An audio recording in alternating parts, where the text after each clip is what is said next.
तो आदाब, नमस्कार, गुड इवनिंग, सत श्रीकाल। एक बार फिर आप तमाम लोगों का स्वागत है क्राइम तक की कहानी के इस एपिसोड में। उम्मीद है पूरी फैमिली अच्छी होगी, अपना और अपनों का ख्याल रख रही होगी।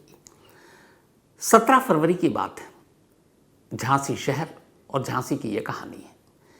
एक दवा कंपनी में मेडिकल रिप्रेजेंटेटिव के तौर पर काम करने वाला शख्स जिसका नाम संदीप बुधौलिया है, सुबह सुबह पुलिस को फ़ोन करता है और बताता है कि उसकी वाइफ ने खुदकुशी कर ली है, उसने अपनी जान दे दी है। पुलिस मौके पर पहुंचती है, जाकर देखती है घर के अंदर एक महिला की लाश पंखे से झूल रही है। लाश को उतारा जाता है, इसके बाद पोस्टमार्टम के लिए भेज दिया जाता है और अब पूछताछ शुरू होती है।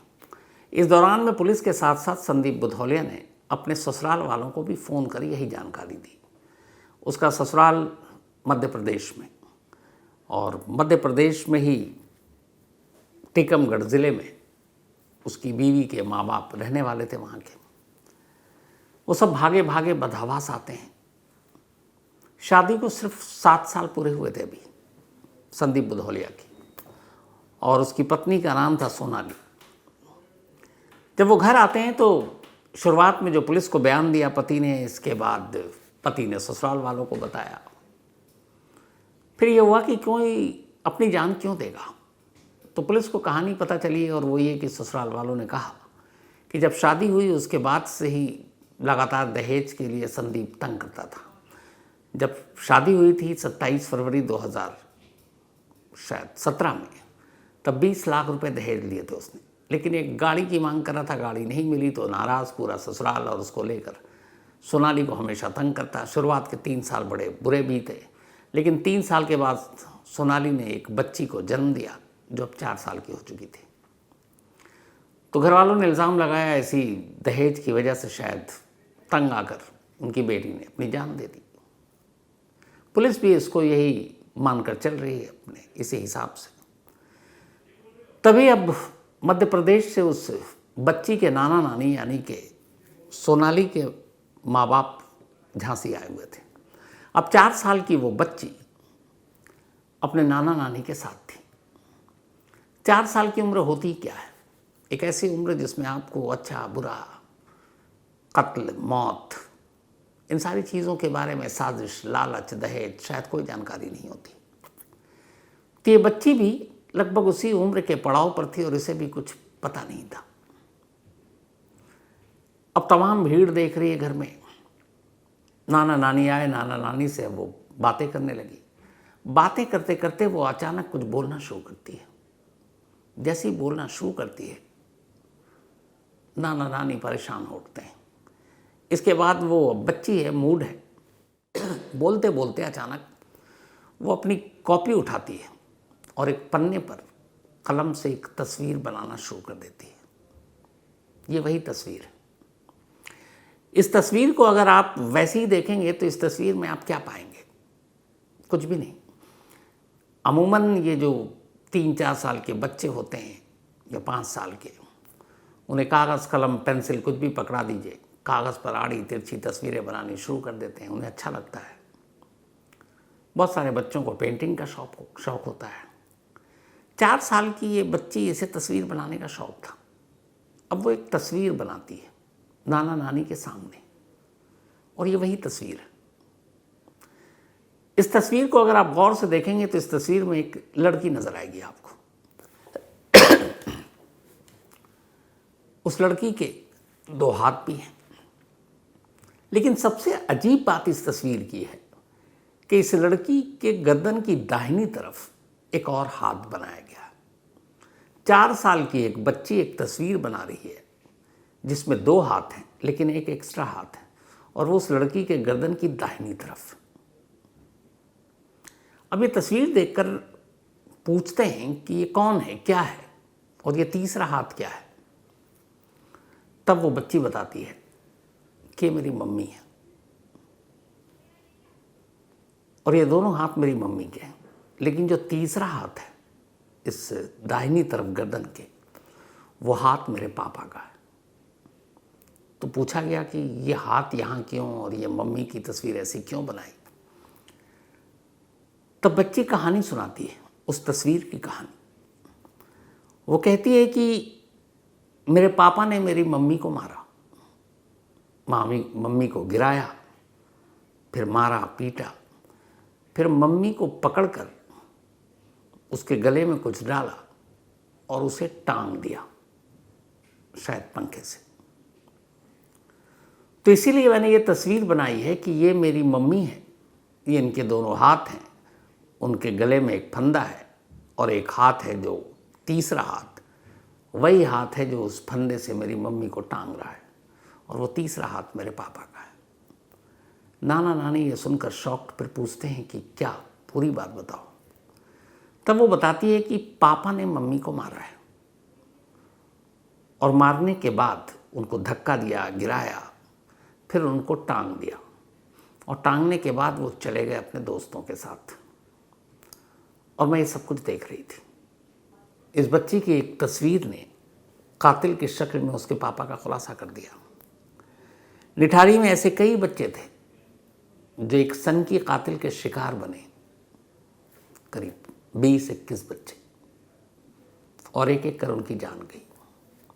निठारी कांड,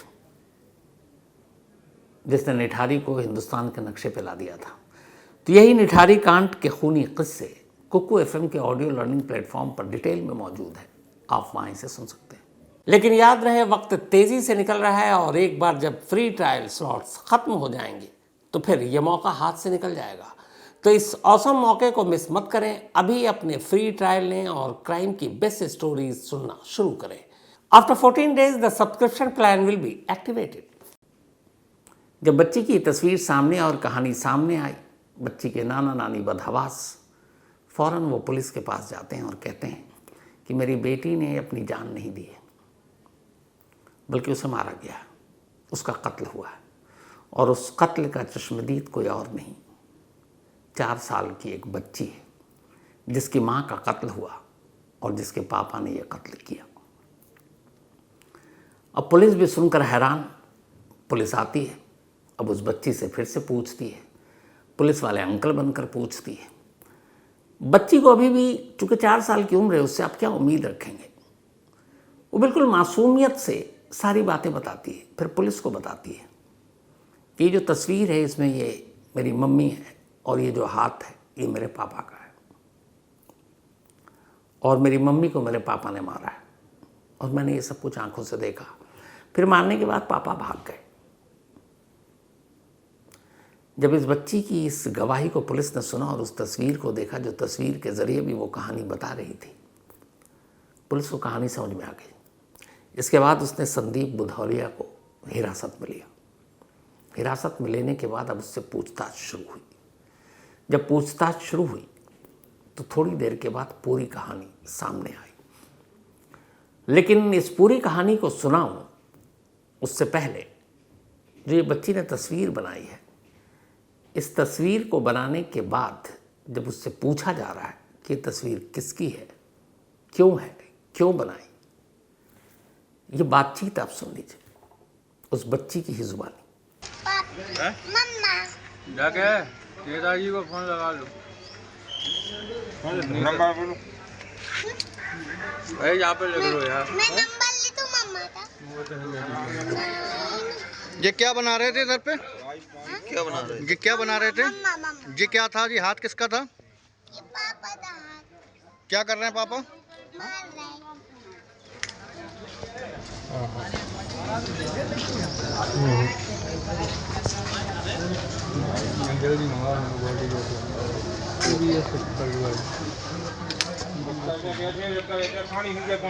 हैं। क्या हो गया मम्मा को? मम्मा डर रही थी, पापा ने उनको पीछे से डरा दिया। मुगल पकड़ लिया जी। तो इस बच्ची ने ये पूरी बातचीत बाकायदा मीडिया के सामने भी कही। अब इस कहानी को आगे बढ़ाऊं, कलेजा छलनी कर देने वाली एक और दूसरी तस्वीर आपको दिखाता हूं। 4 साल की उम्र क्या ही होती है, इस उम्र में बच्चों को क्या ही कुछ अकल, क्या ही कुछ समझ हो। शायद इस वक्त इस बच्ची को भी नहीं है, लेकिन कल को जब ये बड़ी होगी तो ये जो तस्वीर अभी आप देख रहे हैं ना, इस तस्वीर की जब भी इसे याद आएगी, यह याद दिलाया जाएगा, यह इसे बताया जाएगा, ये पूरी ज़िंदगी एक गम और एक दर्द लेकर अपने साथ जिएगी। बेचैन कर देने वाली तस्वीर ये इसलिए है क्योंकि एक 4 साल की बच्ची अपनी माँ का अंतिम संस्कार कर रही है। चिता पर ये उसकी माँ लेटी है, ये बच्ची उसे मुखाग्नि दे रही है, 4 साल की बच्ची। वजह ये थी कि जब ये हो चुका, इसके बाद अब पति को तो हिरासत में ले लिया गया, उसके भाई और बाकी लोग आए अंतिम संस्कार के लिए, लेकिन सोनाली के माँ बाप ने सभी को भगा दिया, सभी में गुस्सा भी था। फिर ये हुआ कि कौन चिता को आग देगा, तो हम लोगों ने तय किया ये बच्ची ही देगी, और उसने वो सब कुछ किया। उसे पता भी नहीं कि ये सब क्या है, ये क्या रस्म है, क्या चीज़ें हैं, लेकिन उस बच्ची ने किया। जब ये सारी चीज़ें हो गई, उसके बाद उस बच्ची से पूछा गया कि तुमने अभी क्या किया, मतलब अपनी माँ की चिता को मुखाग्नि या आग देकर आ रही है। उस बच्ची को शायद अंतिम संस्कार भी ठीक से बोलना नहीं आता, आप खुद सुनिएगा, लेकिन शायद उसे पता था कि वो क्या करके आ रही है। तो जब उसने अपनी माँ को की चिता को आग दी, उसके बाद वो फिर बोली और बताया कि उसने ऐसा क्यों किया, क्योंकि उसके पापा भागे हुए गायब हैं, और इसीलिए उसे अपनी मम्मी का अंतिम संस्कार करना पड़ा। ये उस अंतिम संस्कार के फौरन बाद इस बच्ची की बातचीत है, इसको भी सुनिए। मैंने अंतिम संस्कार किया, मम्मा था इसे पापा नहीं आए थे, इसे मैं संस्कार। पापा क्यों नहीं आए बेटा? पापा ने मम्मा तो मार दिया था, इसलिए वो नहीं आए। और बड़े सुन तो ढूंढे आई उनके माँ तो, और पापा तो पापा तो ढूंढ लिया उनने, माँ उनकी माँ तो ढूंढा, इसलिए वो ढूंढने में लगे पुलिस, इसलिए वो पहले ढूंढने में लगे, फिर ढूंढ ले, फिर उनको जेल में भी डाल सकते, इसलिए वो अभी वो रूम में है, अभी रूम में कैमरे से लग गए, इसलिए वो कैमरे से सब देखते हैं। मेरे उधर ही कपड़े छूट गए, इसलिए वो लाने की वजह से पुलिस। आपने क्या किया फिर आज इधर?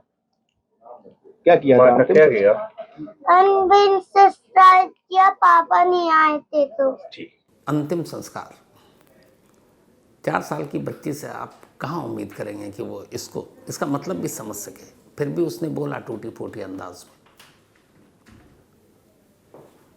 अब सोचिए इस बच्ची के साथ क्या कुछ हो गया।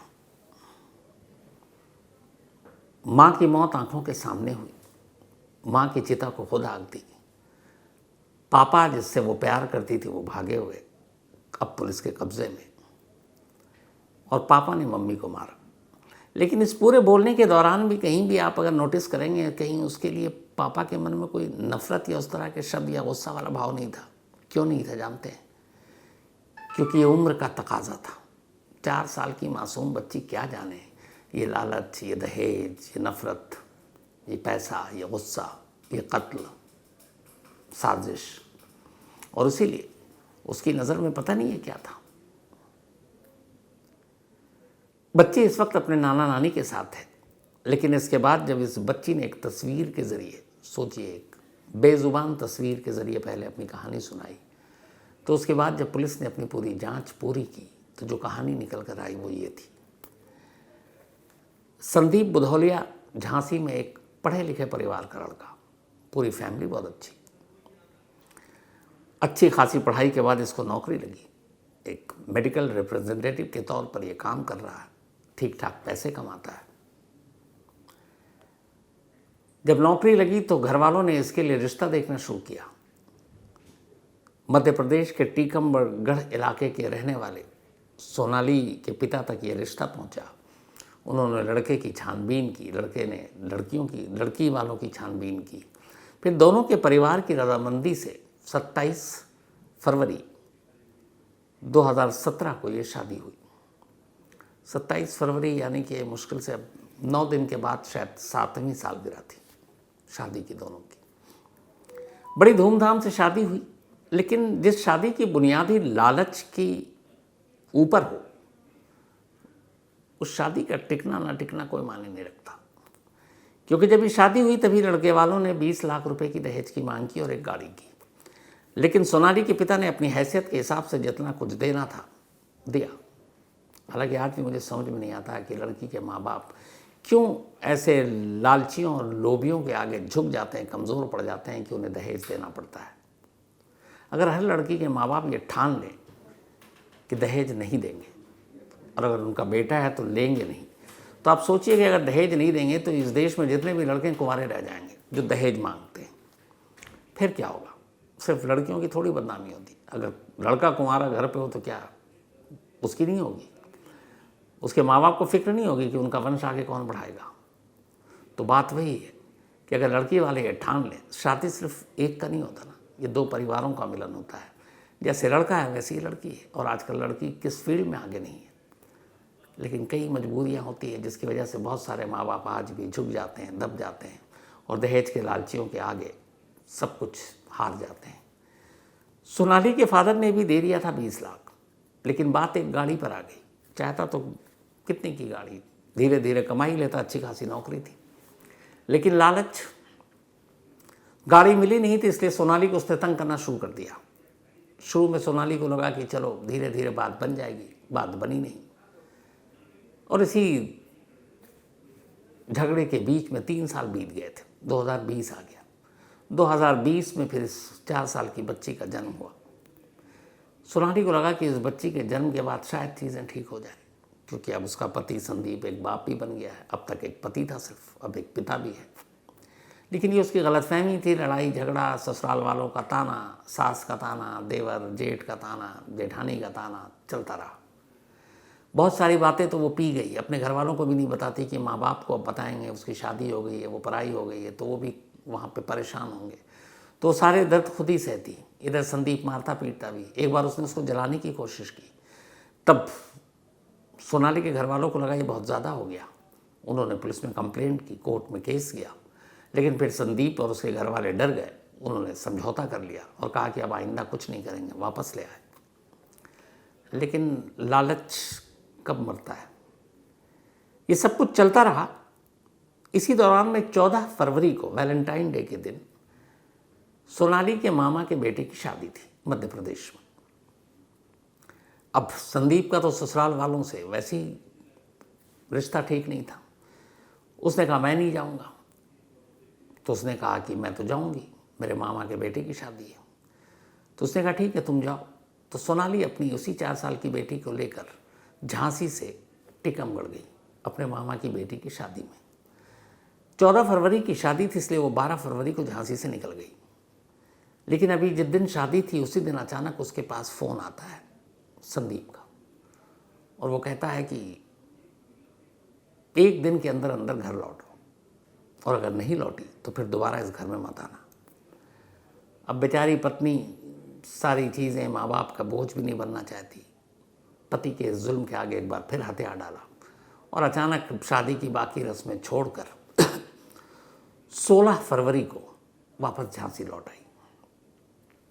घर वालों ने समझाया भी, लेकिन उसे पता था ससुराल का रिएक्शन क्या होगा।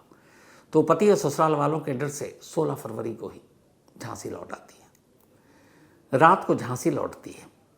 रात को आने के बाद पति से फिर झगड़ा होता है, वही दहेज, वही गाड़ी, वही पैसे, वही लालच, उन्हीं चीज़ों को लेकर। जब ये झगड़ा हो रहा था तब वो बच्ची लगभग सोने की कोशिश कर रही थी, सो भी रही थी, लेकिन मम्मी और पापा को लड़ते हुए देख उसकी आंख खुल गई। उसने देखा मम्मी पापा लड़ रहे हैं, और लगभग जब से उसने होश संभालना शुरू किया इस मासूम उम्र में भी, तो घर में यही माहौल दिखता था। उधर माँ और पिता दोनों लड़ रहे हैं। बच्ची की आंख खुल चुकी है। इसी दौरान में गुस्से में अचानक संदीप सलोनी को पीटना शुरू कर देता है। पीटते पीटते वो उसे धक्का देकर ज़मीन पर गिरा देता है।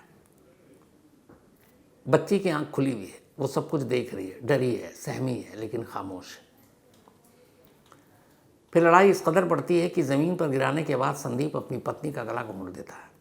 जब उसका गुस्सा शांत होता है तब उसे एहसास होता है कि उसकी पत्नी मर चुकी है, लेकिन उसे इस बात की कोई फिक्र नहीं थी। उसे लगा कमरे के अंदर कोई है नहीं, किसी ने देखा नहीं। अब वो अपनी पत्नी की लाश को उठाता है, उसके गले में एक फंदा डालता है और कमरे के पंखे में फंदे का दूसरा सिरा कसता है और ऐसे दिखाता है कि जैसे उसने अपनी जान दे दी हो। लेकिन बिस्तर पर लेटी वो बच्ची 4 साल की ये सब कुछ देख रही थी। उसने अपनी माँ को मरते हुए देखा, बाप को मारते हुए देखा, धक्का देते हुए देखा, पीटते हुए देखा और फंदे से टांगते हुए देखा, लेकिन खामोश रही। इसके बाद सुबह हुई। सुबह संदीप ने पहले अपने ससुराल वालों को फ़ोन किया कि आपकी बेटी ने अपनी जान दे दी है। फिर पुलिस को फ़ोन किया, पुलिस आई, ससुराल वाले आए और यही था कि दहेज से तंग आकर आए दिन के झगड़े से निजात पाने के लिए सोनाली ने अपनी जान दे दी।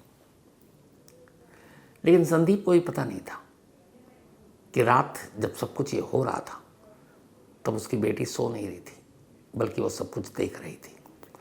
लेकिन फिर उसे लगा कि 4 साल की बच्ची अगर देख भी ले तो क्या फ़र्क पड़ता, क्या बताएगी, क्या समझाएगी, क्या गवाही देगी। लेकिन उस बच्ची के अंदर खासियत थी, तस्वीर बनाने का शौक। उसने उठाया कागज़, लिया कलम और तस्वीर बना दी। तस्वीर में कुछ नहीं दिखाया उसने सिवाय एक तीसरे हाथ के, और उसी तीसरे हाथ को उसने बताया कि उसके पापा का हाथ है जो उसकी गर्दन की तरफ था। और इस एक तस्वीर ने पूरी कहानी खोल दी। कातिल बेशक पकड़ा गया, लेकिन उस बच्ची के नज़रिए से देखिए, माँ का साया सर से छिन गया, बाप अब शायद कभी लौट कर नहीं आएगा, उम्र कैद की सज़ा तो मिलेगी। तो एक ही रात में, एक ही झटके में ये बच्ची पूरी तरह से यतीम हो गई। न मम्मी रहे न पापा रहे। और इस उम्र में उसे जो करना पड़ा, मुझे नहीं लगता कि शायद दुनिया के किसी बच्चे के हिस्से में ऐसा जख्म या ऐसा दर्द कभी आए कि 4 साल की मासूम बच्ची को अपने हाथ में अग्नि लिए अपनी मम्मी को अंतिम संस्कार करने के लिए मुखाग्नि देना पड़े। लालच ने इस दुनिया में न जाने कितने क्राइम कराए। अफसोस अगर इन क्रिमिनल्स के मन में या ऐसे पतियों के मन में ज़रा सी भी संवेदना, ज़रा सी भी ऐसा कोई दर्द या रिश्ते की मोहब्बत मिठास हो तो शायद ये ना हो। अब एक गाड़ी के लिए एक बीवी को मार डालो। गाड़ी तो वो कभी भी ले सकता है, लेकिन बीवी लौट कर नहीं आ सकती, और जो कलंक अब उसके माथे पर लिखा है वो भी नहीं धुल सकता। क्या कीजिएगा। लालच की कभी कोई इंतहा नहीं रही, और हमारे और आपके कहने से भी ये चीज़ें बंद नहीं होंगी, न होती हैं।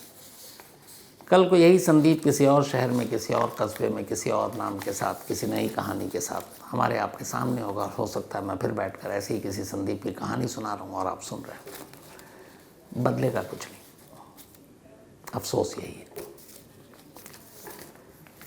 तो कहानी में इतना ही आज। लेकिन याद रहे, वक्त तेज़ी से निकल रहा है और एक बार जब फ्री ट्रायल स्लॉट्स ख़त्म हो जाएंगे तो फिर ये मौका हाथ से निकल जाएगा।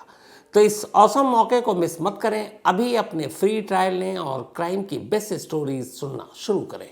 After 14 days the subscription plan will be activated. अब आपसे मुलाकात होगी कल रात 9 बजे किसी नई कहानी के साथ। तब तक अपना और अपनों का ख्याल रखिएगा। Thank you very much.